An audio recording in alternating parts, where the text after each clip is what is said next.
오늘 하나님께서 우리에게 주시는 말씀은 빌립보서 4장 1절에서 5절까지의 말씀입니다. 그러므로 나의 사랑하고 사모하는 형제들, 나의 기쁨이요 면류가 아닌 사랑하는 자들아, 이와 같이 주 안에 서라. 내가 유오디아를 권하고 순두개를 권하노니 주 안에서 같은 마음을 품으라. 또 참으로 나와 멍에를 같이 한 내게 구하노니 복음에 나와 함께 힘쓰던 저 여인들을 돕고 또한 글레멘드와 그 외에 나의 동역자들을 도우라. 그 이름들이 이 생명책에 있느니라. 주 안에서 항상 기뻐하라. 내가 다시 말하노니 기뻐하라. 같이 읽습니다. 너희 관용을 모든 사람에게 알게 하라. 주께서 가까우시니라. 아멘. 오늘 우리에게 주시는 하나님의 살아있는 말씀입니다.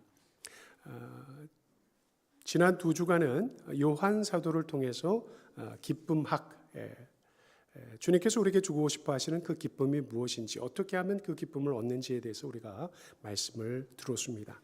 오늘은 이어서 사도 바울의 기쁨론을 우리가 이제 듣고자 합니다. 빌립보서, 여러분이 잘 아시는 대로 별칭이 있죠. 기쁨의 서신입니다. 그래서 바울이 말하고자 하는 그 기쁨이 무엇인지를 알고자 한다면 우리 빌립보서를 이제 보게 되는데요.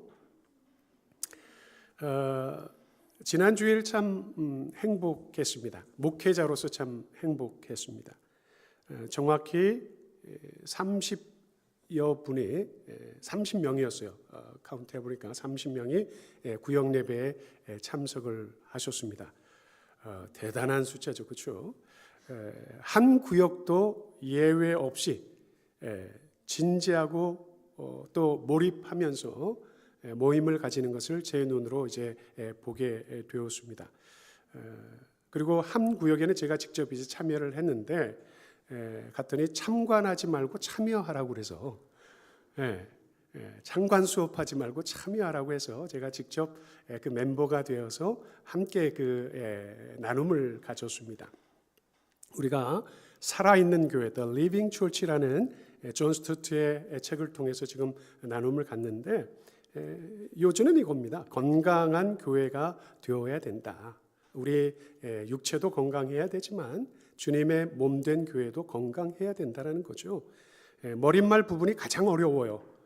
사실은 많은 어려운 단어들도 많이 나오고 생소한 그런 단어들도 개념들도 나오고 그러는데 간단했습니다. 그렇죠? 간단합니다. 어떤 문화이든 그것이 모더니티든 포스트 모더니티든 그리고 그들이 추구하는 것이 모더니즘이든 포스트 모더니즘이든 상관없어요. 컬처라는 건 상관없습니다. 그것에 우리가 반응하면서 적절하게 취사 선택하되 무엇은 지키자? 예수 그리스도의 말씀, 진리는 지키자라는 것입니다. 제가 이제 참여한 구역에서 나온 대화들이 너무 놀라워서 아까 행복했다고 말했죠. 너무 놀라워서 그것을 몇 가지만 이제 여러분에게 소개를 합니다.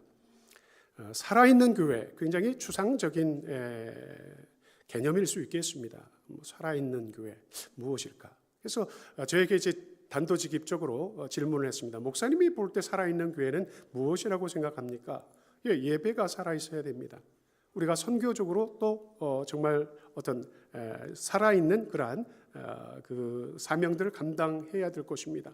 교육에 있어서도 뭐 이렇게 하면서 이제 풀어가는데 거기서 아주 굉장히 중요한 것을 우리 교인이 이제 짚었어요. 제가 그러면 예배가 살아있다는 건 뭘까요? 라고 이제 물었더니 이분이 살아있다라는 건 뭐냐? 사람이 살아있다라고 하는 것은 growing up, grow up, 자란다는 것이 아니겠느냐라고 얘기를 해요.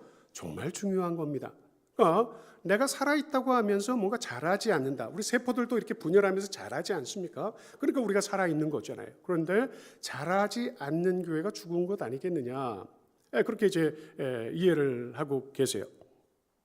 그런 면에서 감사하다는 겁니다.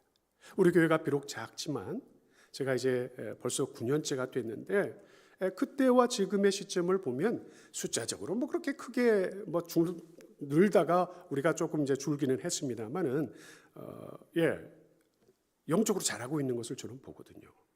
말씀 속에서 자라고 있는 것을 보거든요. 확연하게 확 자라는 분들도 보이거든요. 아니, 점진적으로 계속해서 자라가고 있는 분들을 보거든요. 이게 살아있다라는 거죠. 예배에 있어서 살아있다? 하나님의 말씀이 내 속에 떨어질 때 예배 때도 보입니다. 눈들이 반짝반짝 아이 컨택이 되면서 그 속에서 반응하는, 리스판스가 일어나는 그런 분들을 저는 확인하거든요. 잘하고 있는 겁니다. 너무 감사한 거죠. 부족한 부분이 자라는 것이 아니라 계속적으로 자라가고 있다는 것에 대해서 너무너무 감사한 겁니다. 또 한 분은 이런 얘기를 했습니다. 소금통 이야기를 했어요. 우리는 세상의 소금이 돼야 되는데 소금통 안에 갇힌 소금이 아니라 그것을 세상에 가서 뿌려주는, 맛을 내는 그러한 교회가 살아있는 교회 아니겠느냐. 예배 때만 주일만 와가지고 예배 드리고 거룩하게 이렇게 있다 가는 것이 아니라 세상에 돌아가서 월요일부터 토요일까지 내가 세상에서 그 예수 그리스도의 맛을, 소금 맛을 낼 때 그것이 살아있다는 것이다. 이렇게 얘기하는데 어때요? 야, 이 정도 되면 이거 신학 박사들 얘기인 거예요. 교수들끼리 서로 주고받는 얘기들을 지금 그 어려운 책을 놓고 처음에 여러분이 어렵다 이런 걸 뭘 주냐 이랬는데 아니요. 여러분들은 이미 그 수준을 뛰어넘은 것을 본단 말이죠. 그래서 너무 감사했던 거예요. 사실 마게도니아 지역 교회가 사도 바울의 이 심장에 있었습니다. 그 마게도니아 지역 세 교회 중에서도 어떤 교회가 가장 핵심이었어요? 빌립보 교회입니다. 빌립보 교회. 빌립보 교회가요, 가장 약한 교회였습니다. 가장 가난한 교회였어요. 그런데 사도 바울이 그거잖아요. 예루살렘에 있는 그 교회를 돕고 싶은 마음이 자기의 동족이니까, 그리고 첫 교회잖아요. 모교회잖아요. 모든 교회의 첫 번째 교회니까 얼마나 돕고 싶겠어요. 3, 4년 동안 비가 전혀 내리질 않았어요. 완전히 기근이 들었어요. 이건 대기근입니다. 먹을 게 없습니다. 그래서 사도 바울의 심정이 뭐냐면 3차 선교여행을 마치면서 연보를, 기부헌금을 받아서 그들에게 전달해 주는 것이 사도 바울의 일념이었어요. 그런데요, 사실 그거는 아가야 교회, 뭐예요? 고린도 교회가 먼저 얘기했던 거예요. 자기들이 먼저 얘기했어요. 근데 나중에 뒤집어졌네요. 사람이 손 뒤집듯 하면 안 되잖아요. 그런데 고린도 교회는 되게 크고요. 잘 사는 교회였어요. 잘 사는 사람들이 있었어요. 근데 그들은 인색해졌어요. 뭔가를 안 내려고 그래요. 그런데 보세요. 마게도냐 지역에서는요, 자기들이 뒤이어서 하면서 우리는 하면 안 되냐고 그러더라는 거예요. 사도 바울한테. 우리는 헌금하면 안 돼요. 우리도 좀 하게 해주세요. 이러더라는 거예요. 그러고서 보통 내는 것이 아니라 힘에 넘치도록 냈다는 거예요. 누가? 부자 교회가 냈다는 것이 아니라 부자 성도가 냈다는 것이 누가? 가난한 교회, 작은 교회, 가난한 성도들이 그렇게 하니까 사도 바울이 얼마나 가슴이 애립니까? 사실은 얼마나 그것이 기쁩니까? 그래서 그 얘기를 고린도 후서에다 써보냅니다. 그래서 너희들이 먼저 시작한 일이니까, 1년 전에 너희들이 먼저 시작한 일이니까 너희들이 잘 마무리했으면 좋겠다. 봐라, 마게도냐 교회는 자기들이 정말 이렇게 참여하고 있다. 이렇게 이제 써보내거든요. 제가 기쁘지 않을 이유가 없죠. 우리도 소금 좀 치게 해달라고 하는 그러한 마음들, 우리가 뭐 작으면 어떻습니까? 또 작은 금액이면 어떻겠습니까? 우리도 좀 소금 맛을 내게 해주세요 하는 성도들이 지난주에 그렇게 같이 참여하는 모습을 보면서 정말 감동을 받는 거예요. 우리 박 목사님도 아시지만 우리 9개, 8개, 9개 있는 한인교회에서 홍 목사님 그거 올렸을 때 아무도 반응 안 했어요. 물론 안 하고서 참여할 수도 있죠. 어떤지는 몰라요. 하나님은 아시겠죠. 작냐 크냐 이건 중요한 게 아니에요. 얼마를 내냐 이것도 중요한 게 아니에요. 그 마음을 보시는 거예요. 왜? 물질이 있는 그곳에 무엇도 있다? 마음도 있다고 주님은 보시기 때문에 그래서 너무 감사한 거예요. 자, 이러한 빌립보 교회를 보면서 사도 바울의 이 4장 1절은요. 그냥 립서비스가 아니에요. 그러므로 나의 사랑하고 사모하는 형제들, 나의 기쁨이요 면류관인 사랑하는 자들아 이와 같이 주 안에서 서라 라고 따뜻하게 권면을 보내거든요. 현대인의 성경은 이렇게 쓰고 있어요. 내가 사랑하고 그리워하는 형제 여러분. 날마다 그리워지는 교회가 있어요. 그리워지는 성도가 있어요. 그렇죠? 빌립보 교회는 사도 바울에게 그리움에 사무친 그러한 교회였어요. 거기만 가면 마음이 너무 좋아요. 마음이 너무 편안해요. 예배드려도 너무 기쁨이 넘쳐요. 내가 사랑하고 그리워하는 형제 여러분. 여러분은 나의 기쁨이요 면류관입니다. 그러므로 여러분은 주님 안에 굳게 서십시오. 세 번째, 한 분이 그렇게 이제 질문을 했어요. 왜 우리 교회가 참 안 크는 게 좀 안타깝다. 라는 이제 취지로 얘기하니까 우리 구역장님이 정확히 그렇게 말씀하셨어요. 제가 볼 때는 우리 목사님의 설교가 쉽지는 않습니다. 어렵습니다. 그리고 편안하지도 않습니다. 왜? 늘 해야 될 것을 얘기하기 때문에. 당신들 괜찮아요? 지금 잘하고 있어요? 그것만으로 좋게 해요? 아이고 축복하지 않고 늘 우리가 믿음 안에서 산다는 것이 무엇인지, 예수 그리스도의 참 제자로서 산다는 것이 무엇인지를 말하기 때문에 사실 찔리는 부분들이 많단 말이죠. 그러면서 구역장님이 뭐라고 얘기했냐면 예수님이 좁은 문으로 들어가라고 하셨습니다. 넓은 길로 가다 멸망에 빠지는 자들이 많은데 좁은 길로 가고 좁은 문으로 들어가라고 말씀하셨는데 우리 교회는 좁은 문 교회라고 생각합니다. 그래서 우리가 보세요. 좁잖아요, 문이. 두 사람 겨우 들어올 정도밖에 안 돼요. 문은 되게 많아요. 그런데 다 좁아요. 좁은 문 교회다. 저 너무너무 감사해요. 저의 목회 철학을 이해하고 계시는구나. 받아들여주고 있구나. 그렇습니다. 제가 오는 그 순간부터 단 한 번도 교회 성장학이 말하는 교회를 인위적으로 어떤 방법적으로 키우는 것은 나는 절대 반대다.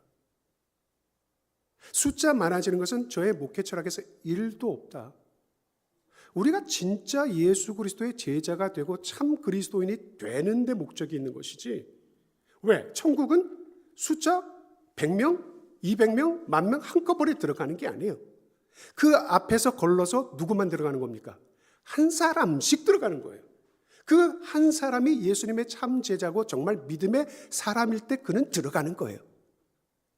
그런데 그 사람이 그것에 해당되지 못하면 그 한 사람이 10명이 안 들어가고 100명이 안 들어가고 10,000명이 안 들어가는 거 아니에요. 누가 못 들어가요? 그 한 사람이 못 들어가는 거예요. 그러니까 중요한 것은 100명, 우리는 그 3,000명, 5,000명이 지금 거기 걸려 있어서 문제가 생겨요. 3,000명, 5,000명이 늘었더라 그랬지 성경에 3,000명, 5,000명을 만들어라 하는 게 없어요.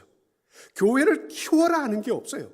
참 제자가 되라, 참된 성도가 되라, 성령의 사람이 되라, 성령의 충만함을 받아라, 말씀 안에서 살아가라는 것이 있을 뿐이지. 그런데 왜 우리는 성경과 반대로 하죠? 무슨 우리가 비즈니스 하는 것도 아닌데, 기업을 하는 것도 아닌데, 왜 그리고 성도들이 교회를 늘리려고 합니까? 그거는 오히려 목회자들이 그런 욕심을 가질 수 있는 부분인데요. 저는요, 죄송하지만 제가 있는 한은 그것에 관심이 1도 없습니다. 그런 면에서 저는 감사해요. 우리 교인들이 왜 잘하고 있냐면 좁은 문에 들어와서 좁은 길로 가는 그 말씀을 계속적으로 가르쳤더니 좌우를 보면서 딴 데 관심이 있는 사람들은 이미 떠났어요. 우리도 93명 거의 100명 수준까지 찼었어요. 그런데 많이 떠났어요. 우리 권사님에게 제가 직접 얘기했어요. 딴 것 때문에 간 게 아닙니다. 저 때문에 갔습니다. 말씀 때문에 갔습니다. 우리 권사님은 그 말씀이 좋아서 온대요. 멀리 이사 갔는데도 오는 이유가 정말 이렇게 공부 많이 한 목사님, 공부해서 설교하는 목회자를 보지를 못했다고 감히 저를 오정현 목사님하고 비교를 하더라고요. 제가 그럴 감이 됩니까? 안 됩니다. 그러면 어떻습니까? 저는요, 그냥 대다수를 받아가지고 대충 가르쳐서 손실을 내는 그러한 교회 하고 싶지 않습니다. 가짜를 만들어내는 그런 교회 목회하고 싶지 않습니다. 저는 그런 교회이고 싶지 않아요.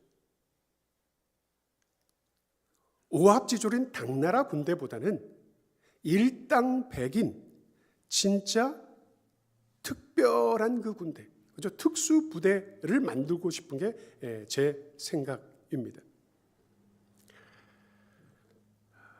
이 모든 세 가지 내용을 한 단어로 얘기하면 주 앞에입니다. 주 앞에. 지난주에 우리가 들었죠? 주 앞에라는 단어가 똑같은 우리말로는 주 앞에지만 하나는 면전에서, 주님의 면전에서, 또 하나는 주를 향해서, 마지막은 뭐예요? 주님의 눈 안에 드는 교회, 주님의 면전에서 담대할 수 있는 교회, 주님을 향해서 늘 달려가는 교회, 그리고 주님 눈 밖에 나는 것이 아니라 주님 눈 안에서. 너무너무 예쁘잖아요. 우리 딸들도 어렸을 때 예쁠 때가 있죠. 그렇죠? 그리고 커서도 정말 내 마음에 꼭 들게 할 때 눈에 넣어도 안 아프다 이런 얘기를 하잖아요. 여러분은 생각해 보세요. 여러분 한 사람 한 사람이 주님 눈에 넣어도 안 아픈 교인일까요? 넣으면 어우 아파 하는 교인일까요? 그리고 오늘 성경에서는 주 안에라고 또 쓰고 있습니다. 주 안에. 사도 바울의 굉장히 중요한 신학적인 개념이라고 제가 말씀드렸죠. In Christ, in the Lord, in Jesus Christ. in이라고 하는 것이 너무 중요한데요. 왜냐하면 장소적인 개념입니다. 여러분이 천국 백성이 되기 위해서는요, 천국 백성, 그 천국에 들어갈 수 있는, 그 안에 들어갈 수 있는 무엇인가가 여러분 안에 있어야 됩니다. 근데 그것이 없이 교회 생활하다가는 나중에 천국 밖에서 여러분이 슬피 울며 이를 갈 수도 있기 때문입니다. 자, 주 앞에라는 말은 요한 사도가 쓰고 있고요. 우리가 기쁨을 얻기 위해서 사도 바울은 무엇을 쓰고 있다고요? 주 안에라는 말을 쓰고 있습니다. 이 두 가지만 가지고 여러분 신앙생활 한다고 한다면요, 그 사람은 주님 앞에 틀림없습니다. 정말 지금도 틀림없는 신앙인이거니와 그날에 주님 앞에 넉넉히 들어감을 얻습니다. 그러니까 지금 우리가 기회가 남아 있을 때 우리를 자꾸 돌이켜 보는 것이, 점수를 내가 스스로 체크해 보는 게 필요한 거예요. 공부 잘하는 애들 보세요. 시험 보고 나면 지가 바로 점수를 매기잖아요. 그래서 학원 선생님한테 알려주잖아요. 공부 못하는 애들은 점수가 나옵니까? 지가 이게 답인지도 모르는데 점수를 어떻게 내냐고요. 자기 스스로 테스트할 수 있어야 되는 거예요. 자, 제자들이 주 안에라는 말 3번을 쓰고 있습니다. 오늘 이 짧은 구절에 이와 같이 주 안에 서라 1절 stand firm thus in the Lord, 주 안에 굳건하게 서라 이렇게 얘기를 합니다. 2절에서 주 안에서 같은 마음을 품어라 agree with each other in the Lord. agree with each other입니다. 그렇죠? 서로 같은 마음을 품어야 됩니다. 세 번째, 주 안에서 항상 기뻐하라. 굉장히 중요한 것을 말씀하고 있습니다. 우리가 항상 기뻐하면서 사는 것을 원하는데 누구 안에서?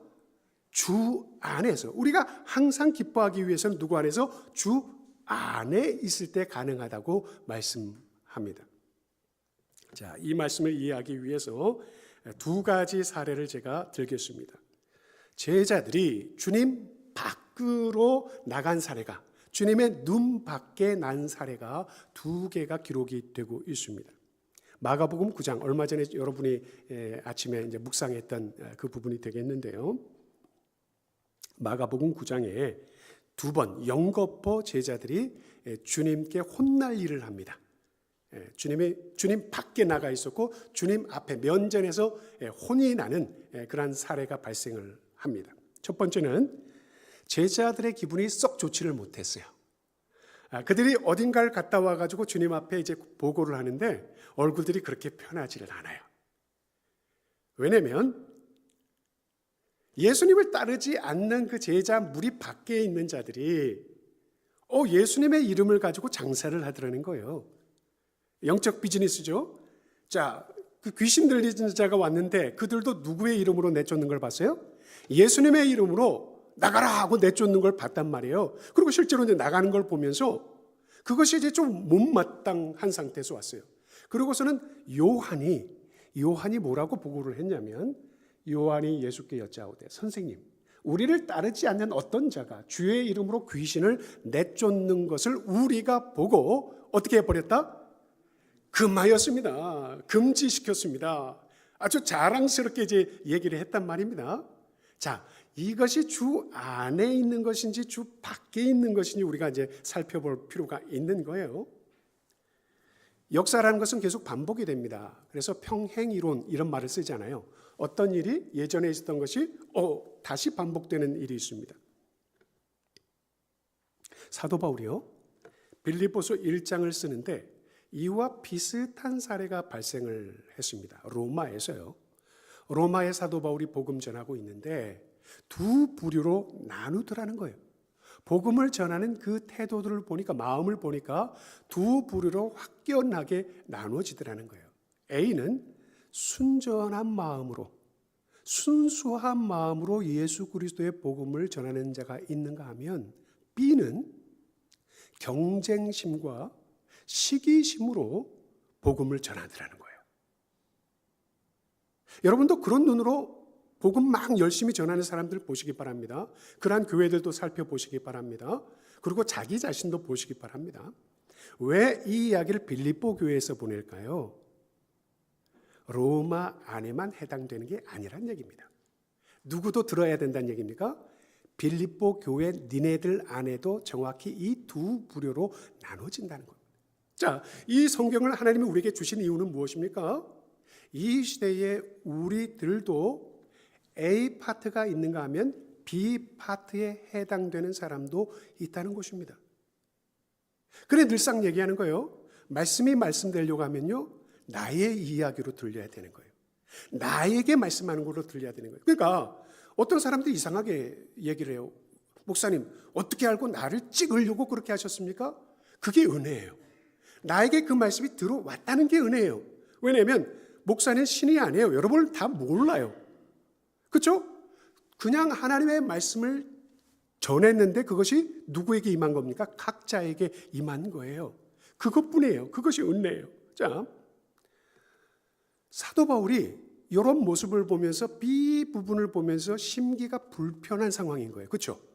요한이 예수님의 제자도 아닌데 예수님의 이름으로 귀신을 내쫓는 게 불편했듯이, 금지시켰듯이 사도 바울도 그 심기가 불편할 만한데 말씀을 보십시오. 뜻밖입니다.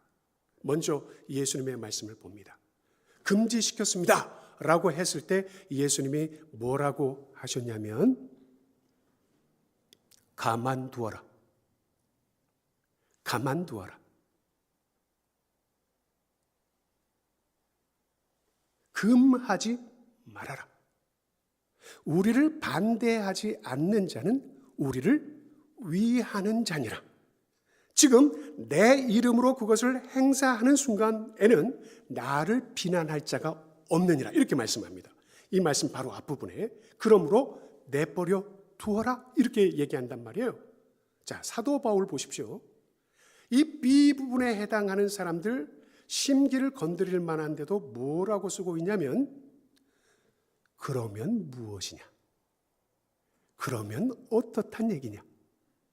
거칠애로 하나 참으로 하나 무슨 방도로 하든지 전파되는 것은 누구니? 그리스도니.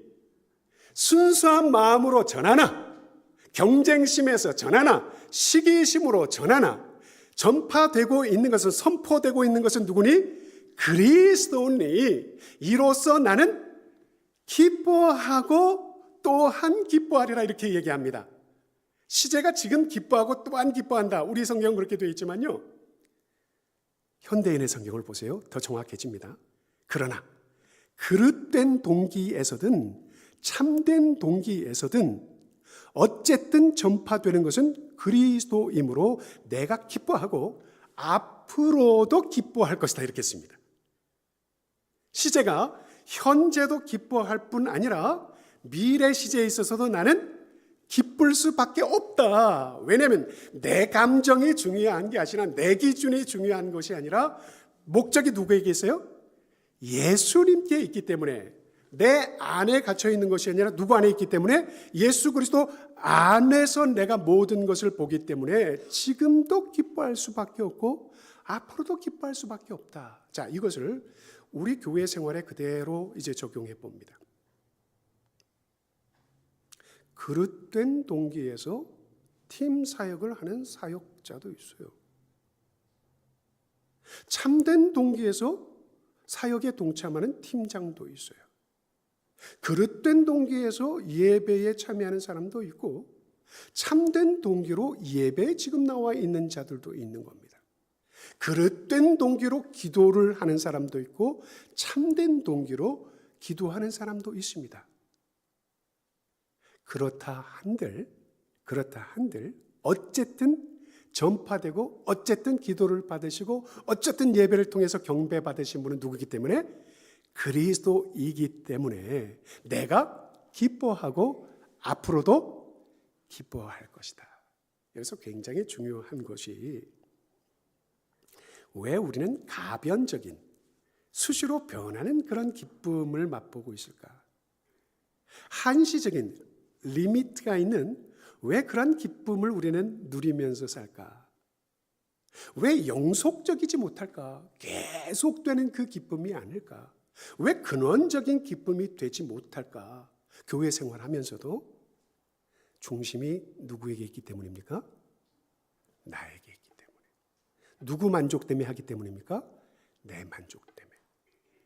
그래서 비판하다 보니까 비난하다 보니까 내 마음의 기쁨이 홀라당 사라져 버리는 거예요.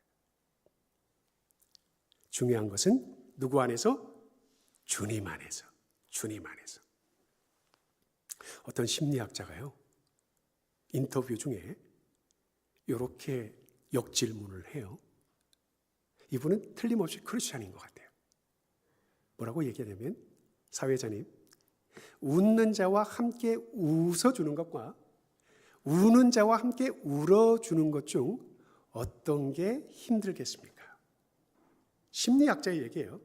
여러분, 남이 기쁜 일이 있을 때 내가 같이 기뻐해 주는 것과 남이 슬프고 아플 때 내가 같이 슬픔에 동참해 주는 것 중에 몇 번일 것 같아요? 여러분 말은 하지 말고 손가락으로 1번, 2번 다 같이 시작, 투표를 하겠습니다. 기권이 너무 많아요. 자, 1번이 어려운 겁니다. 왜냐면요, 남이 슬픈 일이 있다고 하는 것은 일이 잘 안 됐다는 뜻이야. 사람의 이 못된 마음이요, 남이 잘 되는 꼴은 못 봐. 남이 나보다 못됐을 때 나는 우월의식을 느껴. 이 못된 심리가 있어요. 그래서 솔직히 얘기할게요. 우리 애는 지금 승진이 안 되고 있어. 대학을 떨어졌어. 별 볼 일 없는 대학 갔어. 그런데 옆집 애가 하버드를 갔네요. 하버드를 나와가지고 머스크 옆 사무실에서 일을 하네요. 그 옆집 아줌마가 와가지고 우리 아들 자랑하는데 솔직히 여러분 기쁩니까? 여기서 가장 마음이 좋을 것 같은 오늘 기도하셨던 에리카 권사님에게 묻습니다. 기쁩니까? 저렇게 웃어주시겠죠, 지금. 지금 웃어주시겠죠. 그러나 속으로는 어떻습니까? 진짜 기뻐요? 어렵습니다. 더더구나 내가 잘못될 때 기쁜 일이 있는 사람을 향해서 우리가 같이 기뻐해 준다? 어렵습니다. 이것을 저에게 솔직히 고백한 실제 사례를 하나 여러분에게 들려드립니다. 최미길 목사님이라고 키 작은데 이대 나오셨죠? 영어를 어떻게 그렇게 잘하죠? 대학 때 여기 넘어왔는데 와, 그리고서 막 우리 본부에 가가지고 교단 본부에 가가지고 막 일을 하고 그러시잖아요. 그러니까 큰 사람들이 별 볼 일 없어. 조그만 사람들이 건강하고 그죠? 똑똑한 별로 안 인정. 그분이 그래요. 그런데 이분이 저에게 밥 먹고 다 그런 얘기를 하는 거예요. 목사님, 제가 솔직히 고백하는데 제가 참 못난 사람입니다. 우리 딸이 중학교를 이제 졸업하는 그 졸업식에 오라고 그랬는데 제가 그만 좀 늦었습니다. 그 교단 일을 하다가. 그런데 저기서 다 마치고 그 나와 있는 문 밖에 나와 있는 자기 딸하고 그 옆에 친구하고 그 옆에 친구의 엄마하고 거기는 이제 백인들이에요. 같이 있는데 아니 웬걸 그 옆에는요 트로피를 갖고 있더라는 거예요. 몰라요. 제가 조금 기억은 정확하지 않습니다. 이 메달을 갖고 있었는지 그러면서 너무너무 기뻐하더라는 거예요. 그 엄마도 너무너무 막 행복해 젖어 있더라는 거예요. 그 순간 그거를 보는데 우라통이 운전 내리지도 않았는데 여기서 봤는데 본 순간 우라통이 치밀어 오르더라는 거야. 내가 힘들게 지를 얼마나 키워가지고 공부를 시켰더니 옆에는 트로피를 타고 메달을 탔는데 그 옆에서 그냥 떼뚱하게 서가지고 있는 그 꼴이 너무 막 싫더라는 거예요. 이분은 나 이대에 나온 여자니까 나름. 그래가지고요 내려서 갔어요. 가서 실상을 알고 나서 너무 창피해. 쥐구멍에 들어가고 싶었대. 여러분 실상은 상을 받은 것은 그 애가 아니었어. 누구 거였어요? 자기 딸 거였어. 자기 딸이 받은 건데 그 옆에 애가 그것을 지 것처럼 들고서 너무너무 기뻐해 주는 거야. 누가 받았다고? 친구가 받았다고. 그런데 그것 보세요. 그 옆에 있는 엄마는 지 딸도 아닌데 지 딸이 받은 것처럼 너무너무 행복해하는 모습을 보면서 너무 막 창피해가지고 속으로 딸한테 뭐 얘기도 못했겠죠. 웃는 자와 같이 웃어주는 것 어려워요. 차라리 잘못된 사람, 어려운 사람한테 가고 울어주는 게 100번 나아요. 그런데요, 그 사람들이 백인이기 때문에 좀 그렇게 달랐을까요? 그거 있어요. 우리 한국 사람들 진짜 그거 잘 안 돼요. 너무 경쟁 사회에서 커서 그랬는지 그런 것을 배우지를 못했어요. 일단 백인들은 속으로는 어떤지 몰라도 겉으로는 그렇게 해줘요. 그런데 여러분, 속도 안 그렇고 겉으로도 안 하는 게 낫겠습니까? 속으로는 그럴지언정 겉으로 같이 기뻐해주고 박수 쳐주는 게 좋겠습니까? 우리는요, 진짜 평가하는 것도 너무 야박해요. 그 프로페셔널한 사람들이 피아노를 치고 막 이거를 하는데도 우리는 아주 야박하게 박수를 쳐요. 무슨 평가관처럼. 그런데 보세요. 백인들은 하계회, 애들이 와가지고 깽깽이 소리를 내요. 그리고 뭐 띵똥띵똥해요. 그런데도 마치 무슨 뭐 프로페셔널, 그렇죠? 전문가들이 하는 것처럼 어떻습니까? 박수를 막 쳐줘요. 여러분도 그렇잖아요. 이렇게 좋은 설교 어디 가서 듣겠습니까? 비웃으셨어요 지금 소리 핵 하는 바람에. 우리는 항상 야박해요. 뭘 그렇게 심사관들처럼 살까요? 최미길 목사님이 그 얘기를 저에게 들려주셨는데 자기 치부잖아요. 그 얘기를 들려주신 이유가 뭘까요? 우리들도 그래야 된다는 거예요. 미국 사회 속에서 살면서 여러분은 아메리칸이잖아요. 저는 코리안이에요. 근데 왜 아메리칸인들인데 아메리칸 같이 안 하세요? 시사하는 바가 있죠. 자, 이것이 어떠한 관점이냐면 여러분에게 오늘 이것을 말하고 싶어요. 하나님 나라 관점입니다. Perspective of Kingdom of God. 하나님 나라 관점에서 우리가 보기 시작하면요, 항상 기뻐할 수 있어요. 예수님도 이 땅의 관점으로 이기적인 어떤 인성의 관점으로 본 게 아니었어요. 나를 반대하지 않는 자는 나를 위하는 자다. 내 이름으로 그것을 하는 나를 비난하지 않을 것이다. 어떤 관점으로 보고 있어요? 하나님 나라 관점으로 보고 있어요. 사도 바울도 마찬가지입니다. 야, 이렇게 저렇게 전하든 그것이 무슨 상관이겠느냐? 전파되는 것은 그리스도의 이름이 전파된다고 한다면 그것이 내게 무슨 상관이 있겠느냐? 그러므로 나는 기뻐하고 또한 앞으로도 기뻐할 것이다. 이것을 여러분에게 말씀드리고 싶어요. 여러분, 전 기쁩니다. 하나님 나라 관점에서 기쁩니다. 우리 교회 크지 않아도 기쁩니다. 커도 기쁩니다. 작아져도 기쁩니다. 누가 무엇이 된다고 한다면 여러분, 신일교회 성도들이 참 예수 그리스도의 제자들이 된다고 한다면 예수님 몇 명 만들고 가셨어요? 12명 만들고 가셨어요. 제가 뭐라고? 예수님의 제자 한 명만 정말 온전히 서는 것만 보아도 제가 기쁘지 않겠습니까? 기쁩니다. 다른 교회 큰다고 여러분 애탈 필요도 없어요. 누구의 교회가 지금 커가고 있는 거예요? 하나님의 교회가 커가고 있는 거예요. 여러분들은 그렇습니다. 못 됩니다. 우리는 저 교회 문 닫았대. 되게 기뻐해요. 왜? 그 교회가 교인들이 어디로 가겠어요? 우리 교회도 한 명은 오겠지. 이 못된 심성을 보면서 그것을 밝게 보시는 하나님이 기분이 좋으실까요? 그런 생각을 하고 있는 한 주 안에 있습니까? 주 밖에 있습니까? 주님 면전에서 담대합니까? 주님 면전에서 쪽팔립니까? 여러분 잘 생각하십시오. 큰 교회는 큰 교회로서 일할 그 사명이 있습니다. 작은 교회는 작은 교회 나름대로의 가치가 있습니다. 우리 교회는 신일교회로서의 사명을 감당하고 있는 겁니다. 그리고 우리 결코 작은 교회 아닙니다. 우리 교단에서 그럴 뿐만 아니라 LA에서도 절도 작은 교회 아닙니다. 왜? 우리는 하나님의 말씀대로 믿음을 가지고 하나님을 향해서 나아가는 교회이기 때문에 그렇습니다. 제가 지금 비교할 때 10명짜리 교회들이 얼마나 많은지 알아요? 그것은 정말 나쁜 마음이잖아요. 그거 아닙니다. 누구의 관점에서?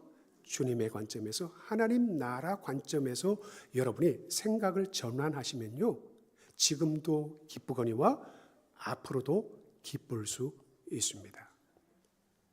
자, 두 번째 사례를 이제 보게 됩니다. 제자들끼리 누가 큰지 다툼이 일어났어요. 주님 면전에서 길을 가고 있는데, 저 그림 참 잘 그렸어요. 길에서 가고 있는데 뒤쪽에서 쑥닥쑥닥 서로 막 티격태격 싸움이 일어났어요. 주님 다 알고 계시죠. 그런데 모른 척하고 그 가이사랴에 와가지고 물어봤어요. 야, 도대체 무슨 일이 있었던 건데? 라고 했습니다. 자, 이 말씀입니다. 제자들에게 물으시되 너희가 길에서 서로 토론하는 것이 예수님 표현을 참 재밌게 하셨죠. 싸운 게 뭐냐 이렇게 묻지 않으세요. 너희가 디베이트 토론한 것이 무엇이냐, 뭘 가지고 디스커스했냐 이렇게 이제 물으십니다. 그들이 잠잠해요. 왜? 부끄러워서. 그렇잖아요. 잠잠하니 이는 길에서 서로 누가 크냐 하고 쟁론하였습니다. 서로 심히 다투었다는 얘기입니다. 쟁론했다는 얘기가 심히 다퉜어요.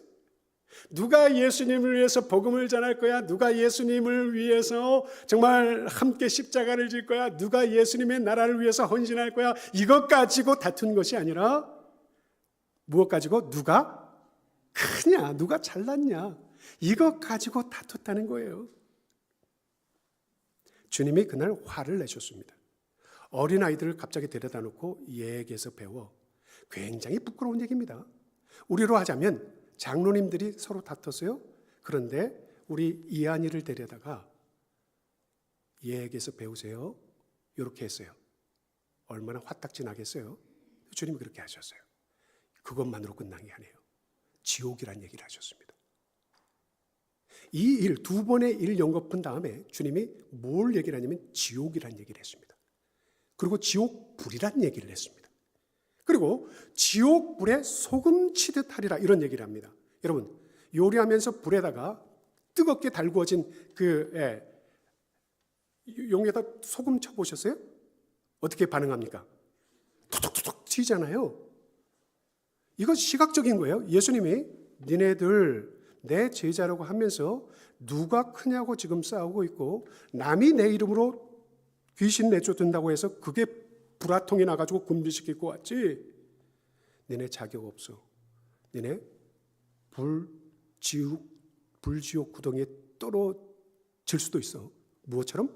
소금처럼. 거기서 뜨거워가지고 막 튀는 그러한 것을 주님이 경고하신 겁니다. 다시 빌립보 교회도 똑같은 일이 발생했어요. 사실은 빌립보 교회에 편지를 써보낸 진짜 이유를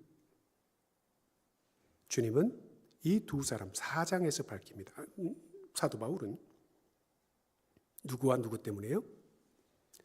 유오디아라는 유씨와 순두계라고 하는 순씨, 손씨가 되긴 싸웠어요. 이 두 분이요 여자 이름입니다. 남자 장로들 붙은 게 아니라 진짜 싸움 무서운 것은 여자들이 머리에 짓듣고 싸우는 거죠. 이 빌립보 교회가요 지금 굉장히 어려움을 처해 있는데 유오디아라고 하는 이 여인과 순두계라고 하는 이 여인이 싸웠습니다. 그런데 참 재미있는 게 뭔지 아세요?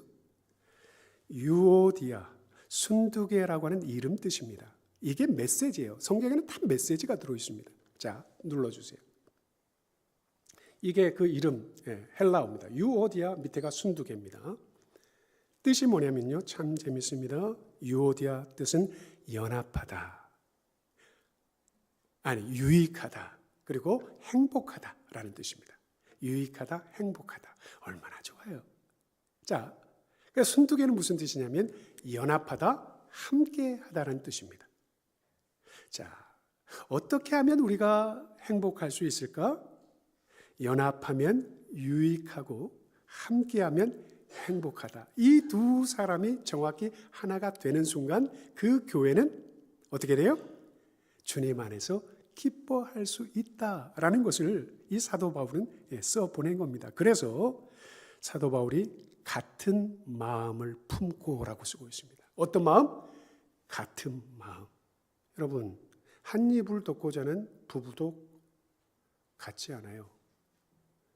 한 배에서 나온 딸들도 같지 않아요. 그런데 어떻게 같을 수 있을까요? 공통 분모를 찾아야 됩니다. 유오디아도 누구를 믿고 있고 순두계도 누구를 믿고 있고 유오디아가 누구를 예배하고 순두계가 누구를 예배하고 딱 하나 겹쳐지는 게 있어요. 무엇입니까? 누구 안에서? 주 안에서. 주 안에서. 주 안에서. 자, 주 안에 있는 사람은 그래서 넘겨주세요. 이렇게 될 수 있습니다. 네, 주 안에서. 이것이 가장 중요한 단어입니다. 주 안에서. 넘겨주세요. 주 안에서 항상 기뻐하라. 내가 다시 말하노니 기뻐하라. 그러면서 기뻐할 수 있는 진짜 주 안에 있다는 건 무슨 뜻이냐? 이것을 사도 바울이 가르쳐 줍니다. 이것이 기쁨론입니다. 그냥 기뻐해라라고 하면 그건 이론도 아니죠. 자, 같이 읽습니다. 시작. 너희 관용을 모든 사람에게 알게 하라. 주께서 가까우시니라. 너희 관용을 알게 하려고 한다면 어떻게 해야 돼요? 그것을 나타내야 되는 거예요. 내 속에 아무리 갖고 있는들 그 사람이 알지 못한다고 한다면 그것은 아무런 작용이 일어나지는 않습니다. 자, 그럼 관용이 뭐냐? 에피에이케스라는 단어인데요. 에피에이케스, 에피와 에이코스라는 두 단어가 합쳐진 거예요.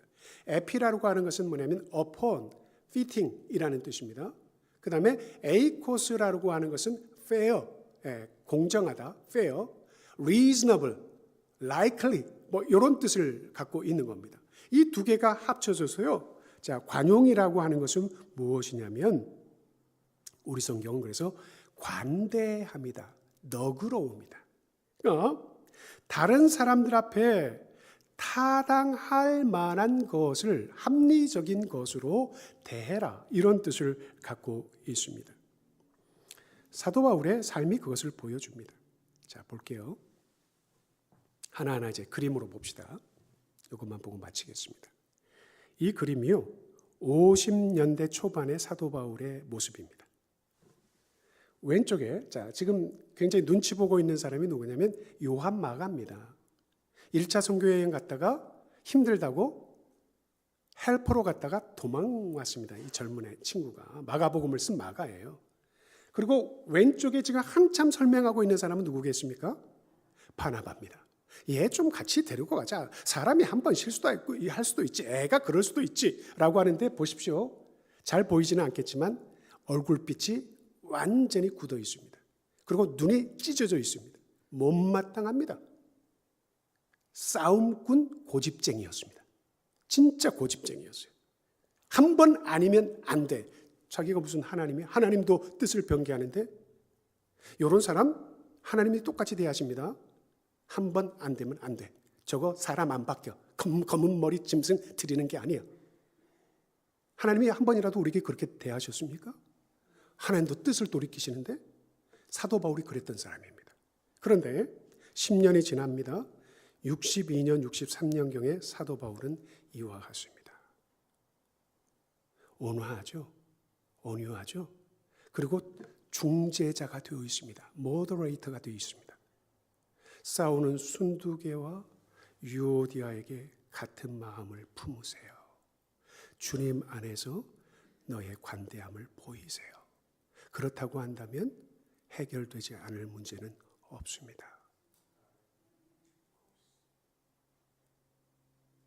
그 먼 데서 자기가 지금 감옥에 있는데 로마에서, 에베소 교회는 에베소 교회대로 편지를 써보내고, 골로새 교회는 골로새 교회 편지를 써보내면서 빌레몬을 품어달라고, 빌레몬에게 오네시모를 품어달라고. 완전히 달라졌어요. 10년 만에. 어떻게 이렇게 달라질 수 있죠? 그런데요, 거기서 5년이 더 지나고 나서는 누구의 모습을 완전히 빼다 박았냐면 예수님의 모습입니다. 완전히 예수님이 돼 있어요. 마가, 저기서 15년 전에 쟤는 안 돼 했던 마가더러 뭐라고 얘기하냐면, 저는 나의 일에 유익할 뿐만 아니라 하나님 앞에 참으로 귀한 자니 디모데야, 네가 올 때 마가도 좀 데려와 주렴.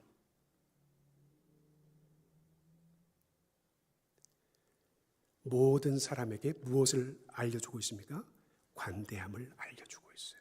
너그러움을 알려주고 있어요. 누구의 관점에서 볼 때? 주님의 관점에서 볼 때 우리가 용서하지 못할 사람도 없고 이해하지 못할 사람도 없어요. 나는 더한데 멋진 놈이 못긴 놈을 뭐라고 그래? 눈에 들보가 있는 놈이 티를 빼주겠다. 사랑하는 성도 여러분, 그래서 기쁨이 없습니다. 왜 내 속에 기쁨이 없냐면 우리가 하나님 관점으로도 보지 못하고 사람들에 대해서 관대하지 못하기 때문에 우리의 기쁨이 휘발유처럼 날아가 버립니다. 영원한 기쁨 맛보기를 원하십니까? 완전한 기쁨 맛보기를 원하십니까? 우리 교회가 참 좋은 교회가, 지금도 물론 좋은 교회입니다만 앞으로 더 좋은 교회가 되기를 원하십니까? 그렇다고 한다면 오늘 말씀을 가슴에 새기시기 바랍니다. 같이 기도하겠습니다.